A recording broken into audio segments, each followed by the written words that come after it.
నమస్కారం సిటీ వార్తలకు స్వాగతం. ముందుగా ముఖ్యాంశాలు. ఆరోగ్యశ్రీ పరిధిలోకి మరో 234 వైద్య సేవలు. తమది ప్రాణం విలువ తెలిసిన ప్రభుత్వం అన్న సీఎం జగన్. హెచ్చు తగ్గులుగా కరోనా కేసులు. కోవిడ్ జాగ్రత్తలు పాటించాలన్న అధికారులు. నగరంలో 61, జిల్లాలో 275, రాష్ట్రంలో 1886 కేసులు.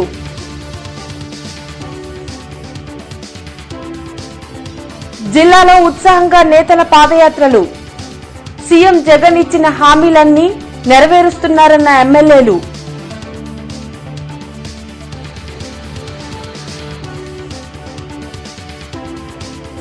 అరణ్య భవన్లో అటవీ అమరవీరుల సంస్మరణ దినోత్సవం. నివాళులర్పించిన అధికారులు, ప్రజాప్రతినిధులు.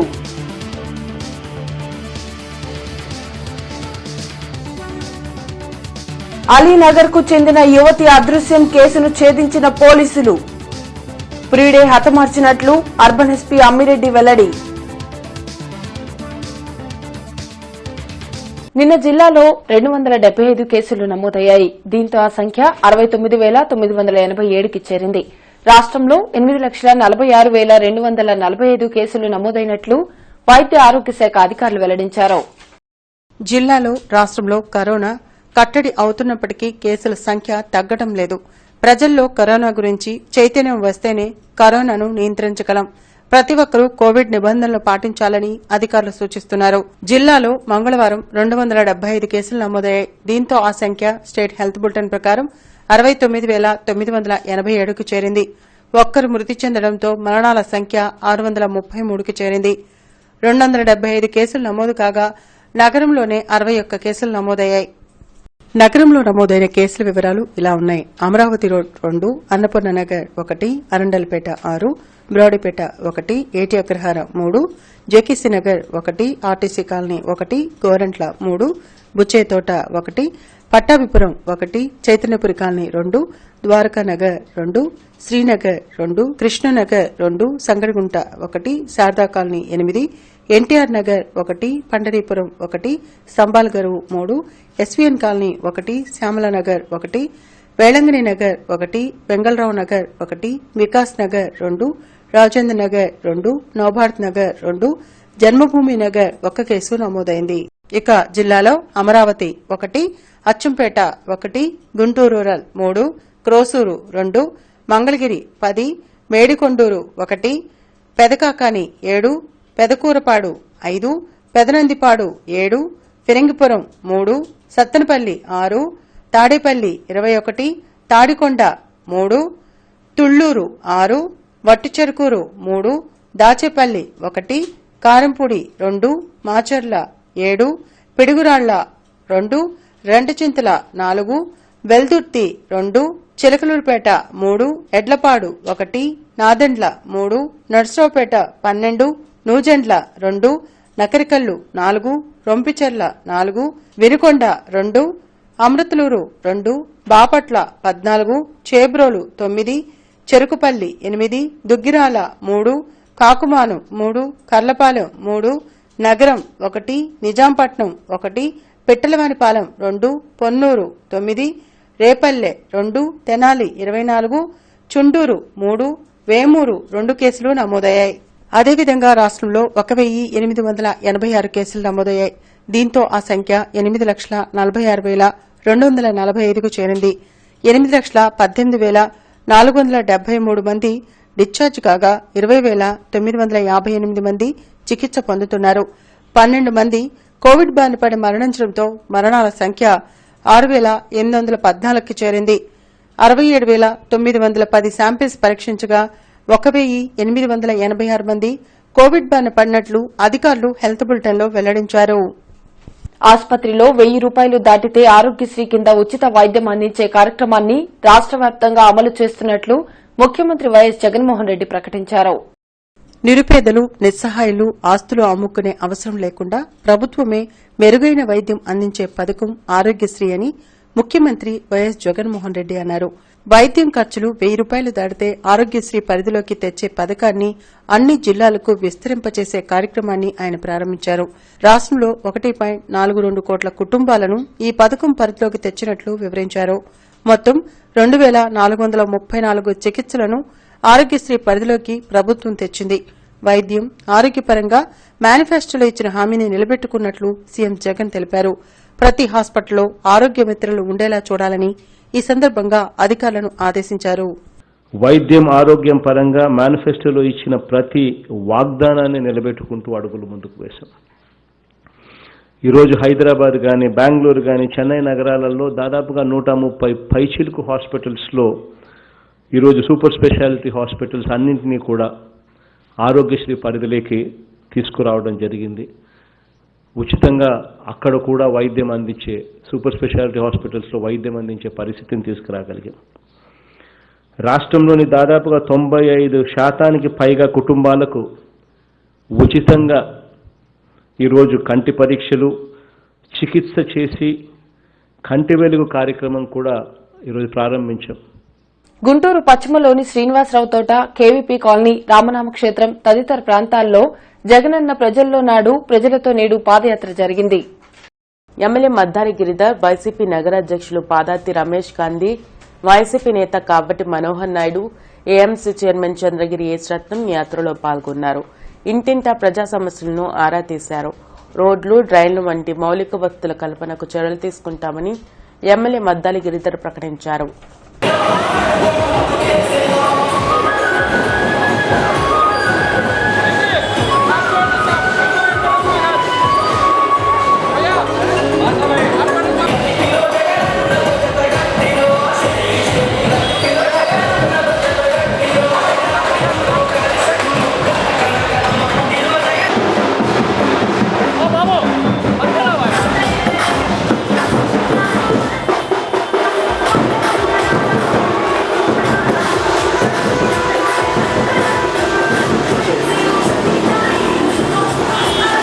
అందించిన ఫలాల్ని ఈ విధంగా 1.5 ఇయర్లో చేసిన అభివృద్ధి కార్యక్రమాల సంక్షేమ ప్రజల్లోకి తీసుకెళ్ళడానికి ఈ రోజున ఈ కార్యక్రమం ఏర్పాటు చేయడం అయింది. ఈ కార్యక్రమానికి ప్రతి ఒక్కరు కూడా సపోర్ట్ చేసేసి ఏదైతే మన గేదెల రమేష్ గారు, రమణ గారు ఉన్నారో వాళ్ళని రేపు రాబోయే కార్పొరేట్ ఎలక్షన్స్లో అత్యధిక మెజార్టీ నిలబెడతారు.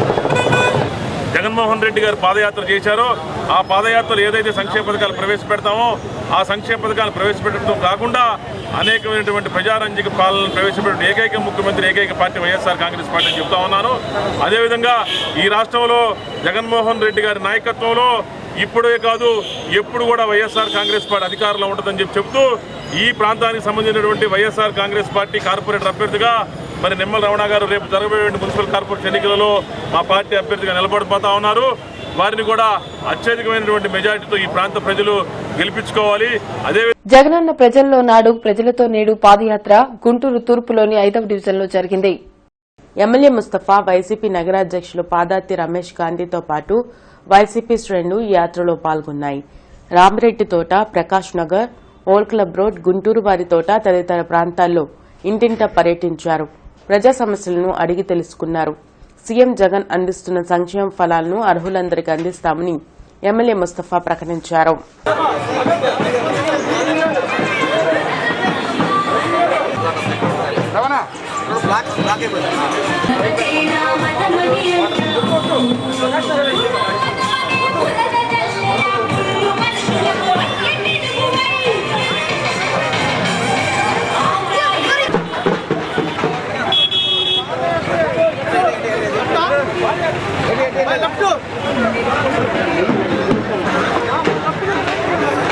ప్రభుత్వ పరంగా పరిపాలన ఏ విధంగా ఉందంటే చాలా చక్కగా పరిపాలన ఉందని చెప్పేసి ప్రజలు చెప్తున్నారు. అయినా సమస్యలు, కొన్ని సమస్యలు ఉన్నాయి.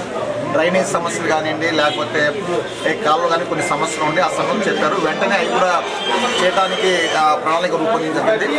ఏదేమైనా సరే ఈ 2 సంవత్సరాల పరిపాలనలో చాలా చక్కటి పరిపాలన సాగుతుంది. రాజకీయ నాయకులు ఎన్నో మాటలు చెప్తుంటారు. ఏంటంటే జగన్మోహన్ రెడ్డి గారి పరిపాలన చాలా బాగుంది, మేము ఆయనకి మనం ఓట్లేసి గెలిపించాం. మరి ఆయన కూడా ఈరోజు చేస్తున్న పనులకు మేము చాలా సంతోషం వ్యక్తం చేస్తున్నాం. అందుకనే నువ్వు కూడా కొన్ని పనులు చేయాలని చెప్పేసి ఈరోజు కొంతమంది ఏఎంసీ సంబంధించిన స్థలాలు కొంతమంది నిలబెట్టడం జరిగింది. ఏది ఏమైనా సరే నగరం అంతా పరిశుభ్రంగా ఉండాలి, బాగుండాలి, మా జగన్ నాయకత్వం బలపడాలి అనేది మా ఒక కోరిక, ఆశయం. రాష్ట్రంలో గతంలో కానీ ఇప్పుడు కానీ ఎప్పటికి కానీ ఒకే కుటుంబంలో ముగ్గురు పాదయాత్ర చేసినటువంటి కుటుంబం అది వైఎస్ఆర్ గారి కుటుంబం. వైఎస్ఆర్ రాజశేఖర్ గారు, షర్మిలమ్మ గారు, జగన్మోహన్ రెడ్డి గారు, ఈ ముగ్గురు కూడా సుదీర్ఘ పాదయాత్ర చేసి ఆంధ్ర ప్రజల యొక్క గుండెల్లో చిరస్థాయిగా నిల్చోండి వైఎస్ఆర్ కుటుంబం అని చెప్పి తెలియజేస్తూ ఉన్నా. పాత గుంటూరు అలీనగర్ కు చెందిన షేక్ నజీమా అదృశ్యం కేసు మిస్టరీని అర్బన్ పోలీసులు ఛేదించారు. పెళ్లి చేసుకోమన్నందుకు ప్రేమికుడు నాగూర్ ఆమెను దారుణంగా హత్య చేసినట్లు ఎస్పీ అమ్మిరెడ్డి తెలిపారు. నాగూర్ అరెస్టు వివరాలను వెల్లడించారు. 2018లో అదృశ్యమైన తమ కుమార్తెను నాగూర్ చంపలేదని, దుబాయ్లో దాచి ఉంచాడంటూ తల్లిదండ్రులు వెళ్లబుచ్చిన అనుమానం అబద్దమైంది. కలిసి సహజీవనం చేస్తున్న ప్రేమికుడు నాగూర్ను పెళ్లి చేసుకోవాలని షేక్ నజీమా పట్టుపట్టడంతో అది ఇష్టం లేని అతను అద్దెకుండే ఇంటిలో గోడకేసి తల పగలగొట్టాడు. గొంతు నులిమి హత్య చేశాడు. కట్టర్తో కాళ్లు చేతులు కట్ చేసి గోతాంలో కుక్కాడు. సుద్దపల్లి డొంకకు బైక్పై వెళ్లి మూటను పడవేశాడు. పెట్రోల్ వేసి శవాన్ని దగ్ధం చేశాడు. నజీమా తల్లిదండ్రుల ఫిర్యాదు మేరకు మరోసారి నాగూర్ను పోలీసులు అరెస్ట్ చేశారు. అదుపులోకి తీసుకుని విచారించారు. నజీమా ఇతరులతో సన్నిహితంగా ఉంటుందని, తనను మాత్రం పెళ్లి చేసుకోమని వేధించిందని, అది ఇష్టం లేక తాను 2018లో ఆమెను హతమార్చాలని నాగూర్ ఒప్పుకున్నాడు.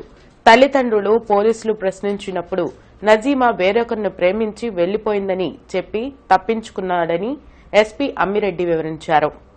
ముద్దాయి కరీంని స్ట్రాంగ్ ఎవిడెన్స్ తోటి అదుపులో తీసుకుని విచారించగా క్రైమ్ అంతా కూడా చేసినట్టు మధ్యవర్తుల ముందు అంగీకరించడం జరిగింది. సో మన ముద్దాయి ఎవరైతే ఉన్నాడో కొద్దిగా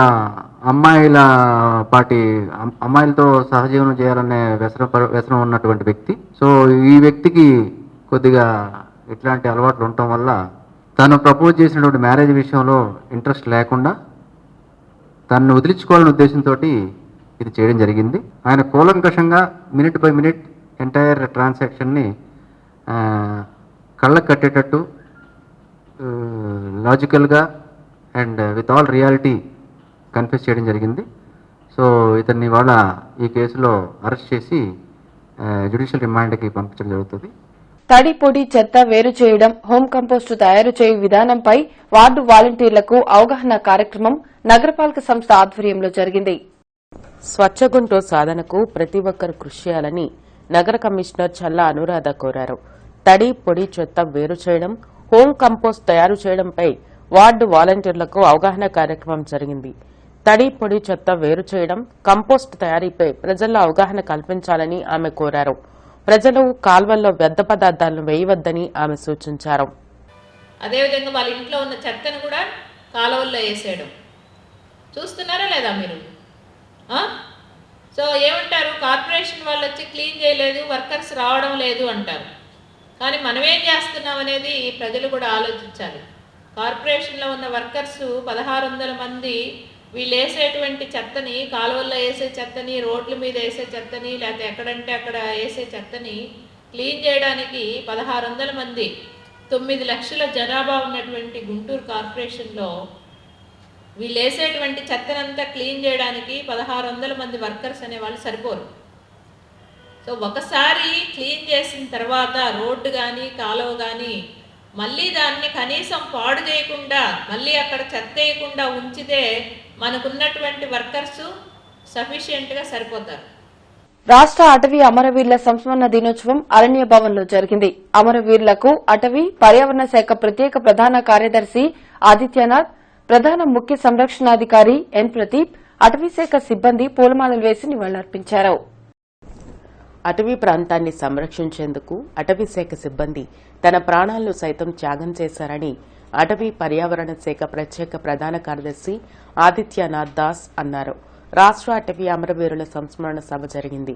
అటవీశాఖ మంత్రి బాలినేని శ్రీనివాసరెడ్డి వర్చువల్ ద్వారా తన సందేశాన్నిచ్చారు. అమరవీరులకు నివాళులర్పించారు. అటవీ ప్రాంతాన్ని అభివృద్ధి చేసేందుకు ప్రభుత్వం సిద్ధంగా ఉందన్నారు.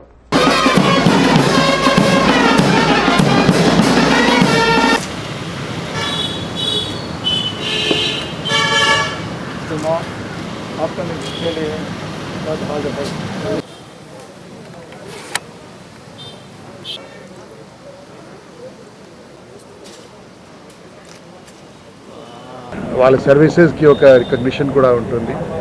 వాళ్ళు చాలా డిఫికల్ట్ సర్కమ్స్టాన్సెస్లో చేస్తున్నారు. చాలా అంటే నేచర్ ప్రొటెక్షన్ కోసం ఒక మన ఆఫీసర్ చెప్పారు, పాటాజ్ బేసికలీ మన హ్యూమన్ లైఫ్ సేవ్ చేయడానికి ఉంటుంది. ఇక్కడ ఒక నేచర్, ఒక చెట్టు, ఒక వైల్డ్ యానిమల్కి రక్షించడానికి అటువంటి పని చేసినప్పుడు వాళ్ళ మీద దాడి చేయటం, వాళ్ళ మీద ఏదో క్రిమినల్స్ వాళ్ళ వల్ల అప్పుడు 1 or 2 ఇన్సిడెంట్స్లో వైల్డ్ యానిమల్స్ కూడా సడన్గా. అటవీ శాఖలో పనిచేసే సిబ్బంది భద్రత కోసం ప్రత్యేకంగా బీమా సౌకర్యాన్ని కల్పించనున్నట్లు అటవీ శాఖ ప్రధాన ముఖ్య సంరక్షణాధికారి ఎన్ ప్రదీప్ కుమార్ పేర్కొన్నారు. ఒక కాంప్రిహెన్సివ్ యాక్షన్ ప్లాన్ తయారు చేసుకుని over a period of 10 years. So national forest పాలసీలో మనకి ఏదైతే గోల్స్ సెట్ చేశారో దాన్ని అచీవ్ చేయడానికి శాయశక్తిలో ప్రయత్నిస్తున్నాము. సో గవర్నమెంట్ కూడా ఫైనాన్షియల్గా కానీ లేకపోతే హ్యూమన్ రిసోర్స్ పరంగా కానీ ఏ సపోర్ట్ కావాలన్నా కూడా ఇవ్వడానికి సిద్ధంగా ఉన్నారు. ఈ సందర్భంగా ఒకటి చెప్తాం ఏంటంటే, చనిపోయిన వాళ్ళ పిల్లలకి 20,000 లోపు అగ్రిగోల్డ్ బాధితులకు నగదు జమ చేసేందుకు ప్రభుత్వం కార్యోన్ముఖం కావడం హర్షదాయకమని Agrigold customers and agents welfare association ప్రకటించింది. CPI Agrigold customers and agents welfare association సంయుక్త పోరాట ఫలితంగానే బాధితుల ఖాతాలకు ప్రభుత్వం నగదు జమ చేస్తుందని అసోసియేషన్ నేతలు అజయ్ కుమార్, చంద్రశేఖర్ ప్రకటించారు. అగ్రిగోల్డ్ బాధితులకు గతంలో 10,000 రూపాయల చొప్పున జమకు, నేడు 20,000 రూపాయల జమకు అసోసియేషన్ అలుపెరగని పోరాటం సాగించి సఫలీకృతమైందన్నారు. అలాగే చనిపోయిన అగ్రిగోల్డ్ బాధితులకు 5 లక్షల రూపాయల ఎక్స్గ్రేషియా మంజూరుకు కృషి చేస్తామన్నారు. ఇకపై 20,000 రూపాయల పైబడిన వారందరికీ నగదు జమ అయ్యేలా పోరాటం సాగిస్తామని అజయ్ కుమార్, చంద్రశేఖర్ ప్రకటించారు. అగ్రిగోల్డ్ బాధితుల సంఘం నిర్వహించినటువంటి పోరాటం ఫలితంగా ఈ మేరకు విజయాన్ని సంతృప్తికరంగా సాధించుకోగలిగాం. కానీ ఇంకా ఏజెంట్లుగా ఉన్నటువంటి వాళ్ళు, పెద్ద పెద్ద మొత్తాలు ఉన్నటువంటి వాళ్ళు ఇంకా వేల సంఖ్యలో ఉన్నారు. వాళ్ళకు కూడా న్యాయం జరిగేంత వరకు అగ్రిగోల్డ్ బాధితుల సంఘానికి అండగా నిలబడి పోరాటాన్ని కొనసాగించి ప్రతి ఒక్కరికి న్యాయం జరిగేంత వరకు పోరాడతామని ఈ సందర్భంగా తెలియజేస్తూ, ఈ ప్రభుత్వం మన సొమ్ము పూర్తిగా చెల్లించే వరకు ఉద్యమాన్ని కొనసాగిద్దామని, దానికి సిపిఐ బాధితుల సంఘానికి వెన్నుదన్నుగా ఉంటుందని తెలియజేస్తా ఉన్నాం. సీఎం జగన్ పాదయాత్ర చేసి 3 ఏళ్లైన సందర్భంగా తాడికొండ నియోజకవర్గంలో ఎమ్మెల్యే ఉండవల్లి శ్రీదేవి సంఘీభావ పాదయాత్రలు చేస్తున్నారు. ఈ సందర్భంగా ఎమ్మెల్యే మాట్లాడుతూ సంక్షేమ పథకాలే ఎజెండాగా జగన్ పాలన సాగుతుందని అన్నారు. నవశకానికి నవరత్నాలు నాంది పలుకుతున్నాయని, రాబోయే కాలంలో దేశంలో ఏపీ నెంబర్ 1 అవుతుందని అన్నారు. నవశకానికి నాంది పలికిన మహనీయుడు మహాశయుడు జగన్మోహన్ రెడ్డి గారు మరి 2017 నవంబర్ 6న తన పాదయాత్ర మొదలు చేసి 2019 జనవరి 9న ముగించారు. ఈ ఏపీపీఎస్సీ వార్షిక క్యాలెండర్ను వెంటనే ప్రకటించాలని ఎమ్మెల్సీ ఏఎస్ లక్ష్మణరావు డిమాండ్ చేశారు. రాష్ట్రంలో నిరుద్యోగం పెద్ద ఎత్తున పెరుగుతున్న నేపథ్యంలో రాష్ట్ర ప్రభుత్వం 2021 జనవరిలోనే వార్షిక క్యాలెండర్ ప్రకటించి పోస్టులను భర్తీ చేయాలన్నారు. బ్రాడీపేటలోని సిపిఎం కార్యాలయంలో ఎమ్మెల్సీ లక్ష్మణరావు మీడియాతో మాట్లాడారు. ఈడబ్ల్యూఎస్ ను అమలు చేయడం ద్వారా పేద మెరిట్ విద్యార్థులకు లాభం చేకూరుతుందని చెప్పారు. ఆంధ్రప్రదేశ్ పబ్లిక్ సర్వీస్ కమిషన్ ఒక వార్షిక క్యాలెండర్ని 2020 జనవరిన విడుదల చేస్తామని ఇంతకుముందు ప్రకటించి ఇప్పటికీ దాదాపు 11 నెలలు గడిచిపోయినాయి. ఇప్పటికీ వార్షిక క్యాలెండరు ప్రకటించలేదు. అందువల్ల మేము ముందు కోరుతుంది ఆంధ్రప్రదేశ్ పబ్లిక్ సర్వీస్ కమిషన్ ఉద్యోగాల భర్తీకి ముఖ్యంగా గ్రూప్ 1, గ్రూప్ 2, గ్రూప్ 3, గ్రూప్ 4 ఇలాంటి ఉద్యోగాల భర్తీకి ఒక వార్షిక క్యాలెండర్ని విడుదల చేయాలని సర్వీస్ కమిషన్ని, ప్రభుత్వాన్ని కూడా మేము డిమాండ్ చేస్తాం. మహిళల అభ్యున్నతికి సీఎం జగన్ విశేష కృషి చేస్తున్నారని ఎమ్మెల్యే మద్దాలిగిరి అన్నారు. నగరంలోని కొండయ్య కాలనీలో నిర్వహించిన ఆడపిల్లలను రక్షిద్దాం, ఆడపిల్లలను చదివిద్దాం అనే కార్యక్రమంలో ఆయన పాల్గొన్నారు. మహిళా శిశు సంక్షేమ శాఖ చేపట్టిన కార్యక్రమంలో ఆడపిల్లల్ని కన్న బాలింతలకు కిట్స్ అందించారు. మహిళా రక్షణ కోసం దిశ చట్టంను తీసుకురావడంతో పాటు పదవుల భర్తీలో 50% రిజర్వేషన్ను మహిళలకు కేటాయించిన ఘనత ముఖ్యమంత్రి జగన్ కు దక్కుతుందని తెలిపారు. ఈరోజు 50% రిజర్వేషన్లు మహిళలకు కానివ్వండి, కార్పొరేషన్లలో కానివ్వండి, మరి ప్రతి దాంట్లో కూడా మహిళలకి మరి ఒక శ్రద్ధ చూపుతూ మహిళలు ఉన్నతమైన మరి స్థానాలకు తీసుకెళ్లాలనే ఉద్దేశంతో ఈరోజు మహిళలకు ప్రాధాన్యత. మరి అలాగే సంక్షేమ పథకాల్లో కూడా మనం చూస్తే మరి ప్రతి ఒక్క సంక్షేమ పథకం కూడా మరి మహిళలకు అందుబాటు ఉండే విధంగా మరి కార్యరూపం చేయటం, నేరుగా వాళ్ళ అకౌంట్లోనే పడతాం. మరి వాళ్ళ ఇల్లు స్థలాలు కూడా చూస్తే కేవలం మహిళలకే రిజిస్ట్రేషను మరి కాగితాలు కూడా మహిళల పేరు మీద చేయడం, మరి మహిళలకి ఇవాళ జగన్మోహన్ రెడ్డి గారు ఇస్తున్న మరి ప్రాముఖ్యత చాలా సంతోషంగా ఉంది. ఎందుకంటే మహిళ అనేవాళ్ళు మరి ఇంటిని కనిపెట్టుకొని, ఇంటిని జాగ్రత్తగా చూసుకొని, మరి ఎక్కడా కూడా ఏ దుబారా లేకుండా మరి బాగా కాపాడుకున్న ఒక నమ్మకంతో వాళ్ళ మహిళలకు. రాజధాని కోసం అనంతవరం రైతులు చేస్తున్న దీక్షలు 329వ రోజుకు చేరాయి. భూములు ఇచ్చాం, రోడ్డున పడ్డామంటూ రైతులు ప్లకార్డులు చేతబూని నినాదాలు చేశారు. ఇప్పటికైనా సీఎం జగన్ మొండి వైఖరి వీడి అమరావతినే రాజధానిగా ప్రకటించాలని అనంతవరం రైతులు డిమాండ్ చేశారు. రాజధాని 3 ముక్కలుగా ఉంటే బాగుంటుందని అంటున్నావు. ఓకే, ఫర్ ఆర్గ్యుమెంట్ సేక్ నేను మా సోదరులాగా నేను హైకోర్టు అడ్వకేట్నే. ఒక ఆర్గ్యుమెంట్ సేక్ 1వ వార్డు అభ్యర్థి కామిరెడ్డి రంగారెడ్డి ఆధ్వర్యంలో జగనన్న చేదోడు కార్యక్రమం ప్రారంభమైంది. ఈ కార్యక్రమానికి ముఖ్య అతిథిగా ఎమ్మెల్యే ముస్తఫా హాజరయ్యారు.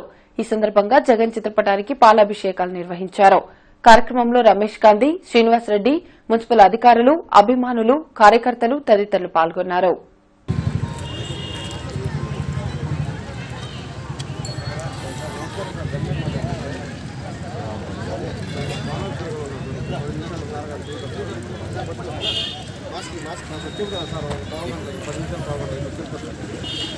దుబాక ఉప ఎన్నికల్లో బీజేపీ అభ్యర్థి విజయం సాధించడంతో నగరంలో సంబరాలు జరిగాయి. ఈ మేరకు కొత్తపేటలోని అహల్య నర్సింగ్ హోం వద్ద బీజేపీ నేతలు, కార్యకర్తలు బాణాసంచా పేల్చి కేక్ కట్ చేసి హర్షం వ్యక్తం చేశారు. బీజేపీ ద్వారానే దేశంలో అవినీతి రహిత పరిపాలన సాధ్యమవుతుందని ఈ సందర్భంగా మాజీ మంత్రి శనక్కల అరుణ, డాక్టర్ ఉమాశంకర్ తెలిపారు. నరేంద్ర మోడీ పాలనలో దేశ భద్రత మరింత పటిష్టంగా ఉందని వారు తెలిపారు. ఇదే స్ఫూర్తితో ఏపీలో కూడా భారతీయ జనతా పార్టీని మరింత బలోపేతం చేస్తామని వారు వెల్లడించారు. తెలంగాణలో ఈ రోజున బీజేపీకి పెద్ద బీజం పడింది. రాబోయేది బీజేపీ ప్రభుత్వం తెలంగాణలో కూడా తెలియజేస్తా ఉన్నాను. ప్రజల్ని ఎంత మాయపరచాలన్నా వాళ్ళు వేసే టైంలో కరెక్ట్గా ఓటేసే సమయంలో ఆలోచన చేసి ఏదైతే మన అభివృద్ధి తీసుకొస్తుంది, ఏదైతే పార్టీని ఎన్నుకుంటే మనం ముందుకు వెళ్తామని నిర్ణయం తీసుకొని ఖచ్చితమైన నిర్ణయాన్ని చూపిస్తున్నారు. తెలంగాణలో బీజేపీ రావటం చాలా ఆనందంగా ఉంది. రేపు రాబోయే మన ఆంధ్రప్రదేశ్లో కూడా బీజేపీకి మంచి సంకేతాలు వచ్చి మంచి మెజారిటీ వస్తాను అందరం అనుకుంటున్నాం. బీహార్లో చూసినా, గుజరాత్లో చూసినా, మధ్యప్రదేశ్లో చూసినా అన్ని చోట్ల బీజేపీ సంకేతాలే కనబడుతున్నాయి. జనసేన కేంద్ర కోర్ కమిటీ సభ్యురాలు పాకనాటి రమాదేవి జన్మదిన వేడుకలు కృష్ణనగర్లోని వారి నివాసంలో ఘనంగా జరిగాయి. కార్యక్రమంలో బీజేపీ మరియు జనసేన నేతలు తన్నీరు ప్రసాద్, మాజీ కార్పొరేటర్ ఏల్చూరి వెంకటేశ్వర్లు, బీజేపీ నేతలు ఈదర శ్రీనివాసరెడ్డి, సోమశేఖర్, నజీర్, డివిజన్ స్థాయి కార్యకర్తలు పాల్గొన్నారు. రమాదేవి మరిన్ని పదవులు అధిరోహించాలని వారు ఆకాంక్షించారు.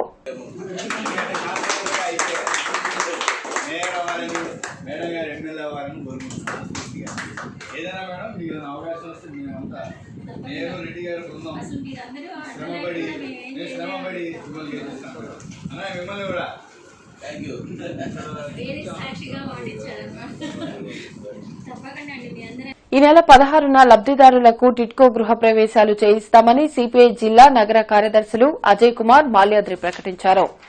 కొత్తపేట మల్లలింగం భవన్లో మీడియా ప్రతినిధులతో అజయ్ కుమార్, మాల్యాద్రి మాట్లాడారు. గత ప్రభుత్వ హయాంలో నగరంలోని అడవి తక్కెళ్లపాడుతో పాటు వివిధ మున్సిపాలిటీల్లో పేదలకు టిట్కో ఆధ్వర్యాన ఫ్లాట్ల నిర్మాణం జరిగిందన్నారు. దాదాపు పూర్తయిన ఈ గృహాలను పేదలకు అప్పగించకుండా వైసీపీ ప్రభుత్వం జాప్యం చేస్తుందని మండిపడ్డారు. టిట్కో గృహాలకు వెంటనే మౌలిక సౌకర్యాలు కల్పించి అప్పగించకపోతే ఈ నెల 12, 13 తేదీల్లో కలెక్టరేట్ వద్ద నిరసన దీక్షలు సాగిస్తామన్నారు. అప్పటికీ ఉపేక్షిస్తే తామే స్వయంగా లబ్దిదారులతో వెళ్లి గృహప్రవేశాలు చేయిస్తామని అజయ్ కుమార్ మాల్యాద్రి హెచ్చరించారు. చంద్రబాబు నాయుడు హయాంలో కట్టారు కాబట్టి టిట్కో ఇళ్లని పంచకుండా లబ్ధిదారుల్ని తీవ్రమైనటువంటి మానసిక వేదనకి గురి చేస్తున్న నేపథ్యంలో ముఖ్యమంత్రి మారంగానే టిట్కో లబ్ధిదారులకి మొండి చేయి చూపించడం, ఈ నెల 16వ తేదీన టిట్కో లబ్ధిదారులందరినీ తీసుకుని వెళ్ళి గృహ సముదాయాల్లో గృహ ప్రవేశాలు చేయించి తీరుతాం. ఉన్నటువంటి టిట్కో లబ్ధిదారులకి ఒకటే విజ్ఞప్తి చేస్తూ ఉన్నాం. మనం ఇప్పటి వరకు ఎదురు చూశాం. ప్రభుత్వం వైపు నుంచి కదలిక లేని పరిస్థితుల్లో మన ఇళ్లని మనమే స్వాధీనం చేసుకుందామని ఈ సందర్భంగా తెలియజేస్తూ, జిల్లాలో ఉన్న అన్ని నియోజకవర్గాల్లో సిపిఐ నాయకత్వంలో జరిగే ఈ కార్యక్రమంలో టిట్కో లబ్ధిదారులందరూ పాల్గొనవలసిందిగా పిలుపునిస్తా ఉన్నాం. మరి రాష్ట్ర వ్యాప్తంగా సిపిఐ ఇచ్చిన పిలుపులో భాగంగా రేపు 11, 12 తారీఖులో కలెక్టర్ కార్యాలయం వద్ద మరి సామూహికంగా నిరాకరించల్ని లబ్ధిదారులతో నిర్వహించబోతా ఉన్నాం. అట్లాగే 16వ తారీఖున ఈ లబ్ధిదారులందరినీ మరి వాళ్ళ ఇళ్లలోకి మరి వాళ్ళతోటి ఆ ఇళ్ళని కూడా మరి ఆక్రమించుకుని పోతా ఉన్నాం. తాడికొండ నియోజకవర్గంలో ఎమ్మెల్యే శ్రీదేవి వైఎస్సార్ జలకలను ప్రారంభించారు. నిడుముక్కల గ్రామంలో దాసరి రాంప్రకాష్ రైతు పొలంలో ఉచిత బోర్వెల్ ను ఎమ్మెల్యే ప్రారంభించి ప్రత్యేక పూజలు చేశారు. మెట్టభూమి రైతుల సంక్షేమం కోసం సీఎం జగన్ ఈ పథకాన్ని ప్రవేశపెట్టారని, రైతులు ఈ పథకాన్ని సద్వినియోగం చేసుకోవాలని ఆమె కోరారు. కార్యక్రమంలో పంచాయతీరాజ్ జేసీ జనార్దన్ రెడ్డి, డ్వామాపీడి శ్రీనివాస్ రెడ్డి తదితరులు పాల్గొన్నారు.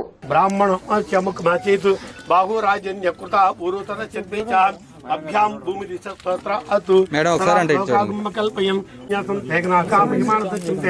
యత్ర పూర్వేం రాజ్యాసంతి దేవాం సుముఖాయ నమః ఓం ఏకదంతాయ నమః ఓం కపిలాయ నమః ఓం గజకర్ణికాయ నమః ఓం అంబోదరాయ నమః ఓం వికటాయ నమః ఓం విఘ్నరాజాయ నమః ఓం ధూమకేతు నమః ఓం గణాధ్యక్ష నమః ఓం పాలచంద్రాయ నమః ఓం గజాననాయ నమః ఓం ముఖతుండాయ నమః ఓం సోపర్గన్నాయ నమః ఓం హేరంబాయ నమః ఆగ్రహపయామి సాధ్యమసకనిజం గృహాణమంగళం దీప్యం త్రైలోక్యమయ్యేం లక్ష్మీం జాతవేసిద్ధర్మాన్య నూతన భావి నిర్మాణ సర్వదా దిగ్జాతం సమస్త వ్యవహారిక సత్యం తన్కృతాం సంప్రాప్తి. తెలంగాణ రాష్ట్రం దుబ్బాక ఉప ఎన్నికల్లో బీజేపీ విజయకేతనం ఎగురవేయడం పట్ల గుంటూరులోని బీజేపీ నేతలు హర్షం వ్యక్తం చేశారు. ఈ మేరకు బీజేపీ నేతలు, కార్యకర్తలు నగరంలో స్వీట్లు పంచుకుని సంబరాలు జరిపారు. ప్రధాని నరేంద్ర మోడీ పాలన పట్ల దేశ ప్రజలు మరింతగా ఆకర్షితులవుతున్నారని ఈ సందర్భంగా ఆ పార్టీ నాయకులు రామకృష్ణ తెలిపారు. దుబ్బాక ఉప ఎన్నికల్లో బీజేపీ అభ్యర్థి ఘన విజయం సాధించడమే ఇందుకు నిదర్శనమని ఆయన వెల్లడించారు. ఇక నుండి బీజేపీని మరింత బలోపేతం చేసి 2024 అసెంబ్లీ ఎన్నికల్లో 2 తెలుగు రాష్ట్రాలలో బీజేపీ ఘన విజయం సాధించి అధికారం చేపట్టడం ఖాయమని ఆయన పేర్కొన్నారు. తెలంగాణలో జరిగిందే రేపు ఆంధ్రప్రదేశ్లో కూడా జరుగుతుంది, అందులో ఎటువంటి సందేహం లేదు అని కూడా మేము ఈ సందర్భంగా తెలియజేస్తూ మరొక్కసారి ప్రజలందరికీ మరియు భారతీయ జనతా పార్టీ కార్యకర్తలందరికీ కూడా శుభాకాంక్షలు తెలియజేస్తా ఉన్నాం. ఇది నరేంద్ర మోదీపై పెట్టుకున్న నమ్మకం. ప్రజల కోసం ఒక మనిషి పనిచేస్తే ప్రజలు ఎలా స్పందిస్తారు, ప్రజలు ఎలా సమాధానం చెప్తారు అనే దానికి ఇదే ఉదాహరణ అని కూడా మిగతా రాజకీయ పార్టీలకు తెలియజేస్తా ఉన్నాం.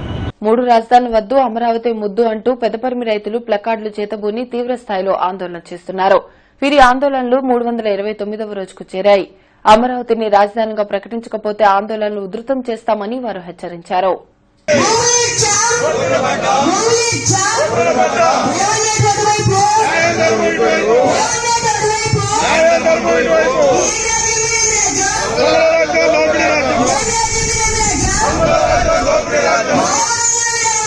అమరావతికి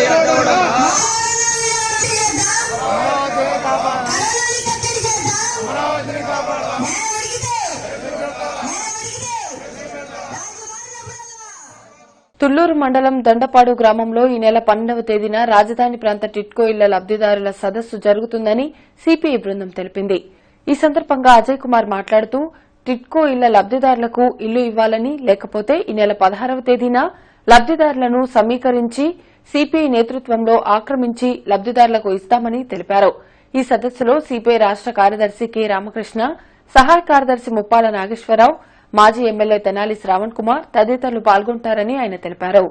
టిట్కో లబ్దిదారులకి మద్దతు ప్రకటిస్తూ 12వ తేదీన ఇదే ప్రాంతంలో టిట్కో లబ్దిదారుల సదస్సుని నిర్వహించబోతా ఉన్నాం. ఆ తర్వాత రాష్ట్ర వ్యాప్తంగా గుంటూరు జిల్లాలో ఉన్నటువంటి టిట్కో లబ్దిదారులు, గుంటూరు జిల్లాలో సుమారు 25,000 మంది పైచులకు టిట్కో లబ్దిదారులు ఉన్నారు. పెదకూరపాడు మండలం లింగంగుంట్ల మాజీ సర్పంచ్ 75 తాళ్లూరు సహకార సంఘం మాజీ అధ్యక్షులు దొద్దాల భద్రాచలం అనారోగ్యంతో మృతి చెందారు. ఆయన మృతదేహాన్ని జీడీసీసీ బ్యాంక్ డైరెక్టర్ పెదకూరపాడు బుజ్జి దర్శించి నివాళులర్పించారు. అనంతరం వారి కుటుంబ సభ్యులను ఓదార్చారు. కేంద్ర ప్రభుత్వ విధానాల వల్ల ప్రజల బ్రతుకులు దుర్భరంగా మారాయని సిపిఎం జిల్లా కార్యదర్శి పాసం రామారావు అన్నారు. కేంద్ర ప్రభుత్వం అనుసరిస్తున్న ప్రజా వ్యతిరేక విధానాలపై కృష్ణ తులసి నగర్, స్వర్ణభారతి నగర్లలో జరిగిన ప్రచారంలో ఆయన పాల్గొని ప్రసంగించారు. కరోనా కాలంలో అధికంగా కరెంటు బిల్లులు వచ్చాయని, మౌలిక సదుపాయాలు లేక తీవ్రమైన ఇబ్బందులకు గురవుతున్నామని స్థానికులు నాయకుల దృష్టికి తీసుకువచ్చారు. కార్యక్రమంలో లక్ష్మణరావు, ఆదిని కల్సన్, మస్తాన్ వలి తదితరులు పాల్గొన్నారు. ఇవి ఇప్పటి వరకున్న అప్డేట్స్. మరిన్ని అప్డేట్స్ తో మళ్ళీ కలుద్దాం. అంతవరకు సెలవు. నమస్కారం.